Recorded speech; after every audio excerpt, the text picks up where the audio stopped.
Welcome to Broadway TV News. Temitope Mustapha, a news editor with the Voice of Nigeria, has shared a near-death experience during the recent communal religious crisis in Kaduna State. In a post shared on her Facebook page, Temitope recounted how on October 21st, she was stoned intensely by rampaging youths during one of the crises and she fell into coma. Many people have been killed as a result of the incessant clashes in Kaduna State. Read and listen to her account below. Passing through Kaduna State on Sunday 21st of October 2018 to connect to Kano State for a 2-day media dialogue on equity for the girl child education, I never thought would end up being bloody for me. At about 4:35 p.m., two times this gentleman who was in the same car with me woke me up and said, "Madam, stay awake." I replied him, "See, I had written stories previous nights, so I need to sleep." Again, this man woke me up and said, "Madam, please stay awake." Then I opened my sleepy eyes very wide, and clearly I saw military officers seated on their vehicles. Suddenly, a fellow passenger like me said, "Madam, we have been making calls to know the safest road." And I said, "You mean this road is safe for us all?" They all answered yes. Suddenly, at Kaduna Bypass, I saw a trailer blocking the road and traffic was building up. And the driver of the same car I boarded, public transport of course, beckoned to one of the youths holding a fiber of an iron. Of course, he responded in Hausa language, and another passenger translated this to me, that he wanted to find another route. Suddenly, a number of the young men sighted me in the car, and my driver started pleading with them, telling them da Allah kiyakuri. I was the only female in the car, and extremely unusual of me. I wore what you saw in the pictures, with an head tie turban that I had on me. The young men, best described as miscreants, were more than 15. They started eating the side of the car I was. Actually, my head was blank. I couldn't say one word of prayer. I didn't panic, and I was ready to run the race of my life. Immediately, my fellow passengers took to their heels from the front door and the left door side. Then I summoned courage, opened the right side door, which was already confronted by men holding all manner of irons and stones. My turban fell off, and I started running towards an uncompleted building. Immediately I realized I could be finished in the building, with heavy stones landing on my back and long metallic objects eating my body from running after me. I turned and thought of crossing the gutters on Kaduna Bypass. Oh yes, I fell down, with the heaviness and marathon of stones landing on my body. Then I watched myself being lynched with all manners of irons, sticks, and I was being stoned at the same time. Nobody dared stop these youths from stoning me. Neither was I rescued from their hands.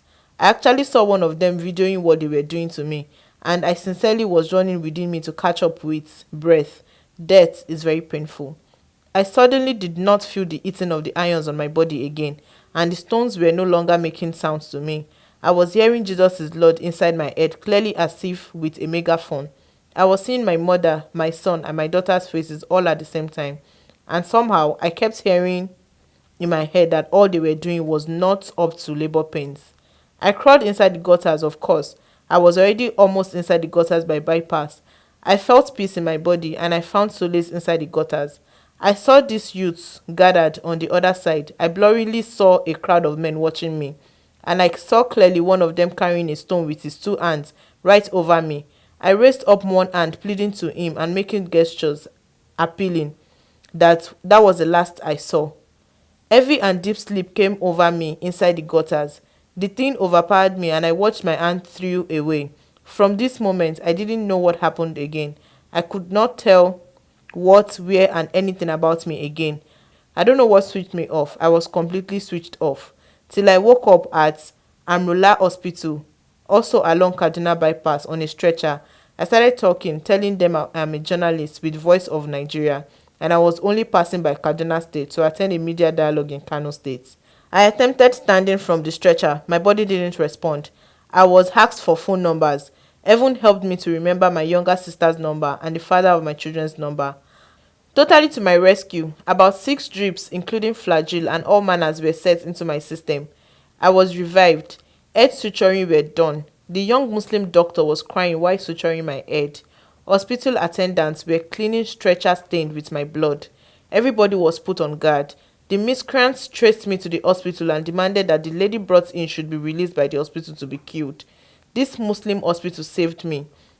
hid me away from them, and I realized I was kept in a ward locked with a nurse who was giving instructions not to open the ward to anyone she possibly didn't know the voice. Only the hospital manager, the doctor on duty, and two nurses were given access to where I was. I asked the only face I saw when I woke up from the deep sleep. I said, "Please, who brought me?"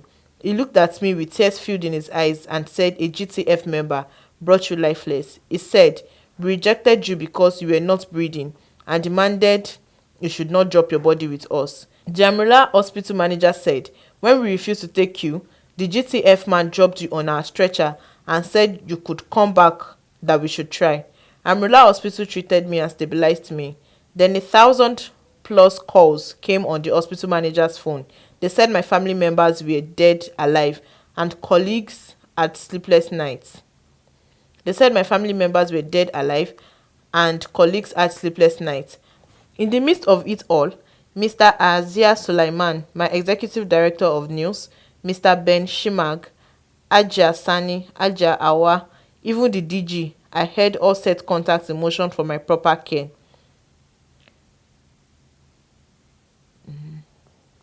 Yeah? One Kaduna State correspondent suddenly became a mother. Her name is Ajia Asmao. She was the family I saw. She was a colleague on ground. She wept uncontrollably and was still the one consoling herself. I watched Asmao wiped tears several times. Above all, this lady risked her life to identify with me in the hospital and practically carried a wheelchair colleague to her house to ensure my safety. Baba, we all call him, Ajia Asmau's husband, was there to carry me from the vehicle to hospital stretcher. He was there all through, right beside his wife, fixing my neck, most times carrying me on wheelchair. Ajia Asmau's children all cried uncontrollably and kept asking their mother, "Mommy, what did she do to them?" Her family owned me straight up. Again, my bosses and colleagues tried.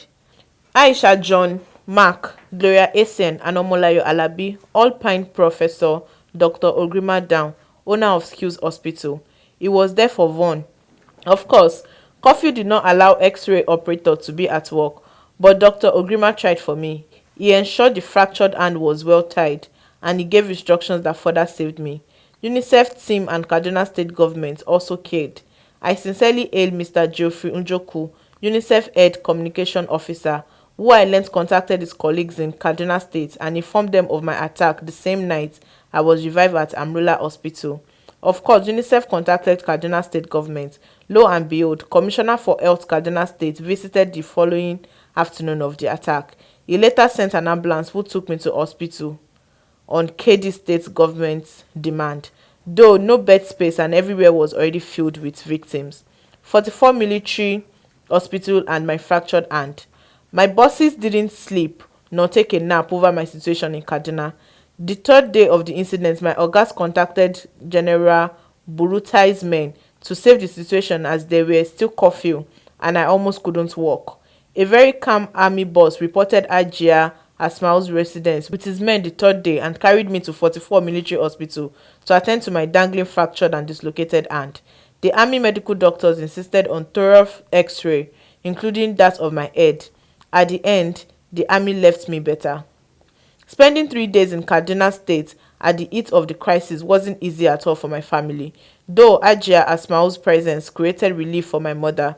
Vaughan sent an official car with the office nurse and armed men escorted my scattered body with my breath intact out of the Kaduna State. I was exchanged into one official car at Kaduna toll gate. I do have a lot to say about Kaduna State October 2018 crisis. While recuperating and being on bed rest, I think when my nurse a few times away from me, I think about being carried from the gutters by an unknown, possibly Muslim GTF member. I think about Amrullah Hospital, a complete Muslim hospital who God used to stabilize me after coming out of deep sleep and yet not delivering me into the hands of the hot-headed miscreants. I think about the safety of Nigerian road users, travelers in the midst of crisis across Nigeria. So many thoughts filling my sutured head, but I sure must put all these thoughts down. That I am alive alone for now, I am grateful to God. For more information, please visit www.broadwaytv.tv and follow us on Instagram at Broadway TV. Bye for now.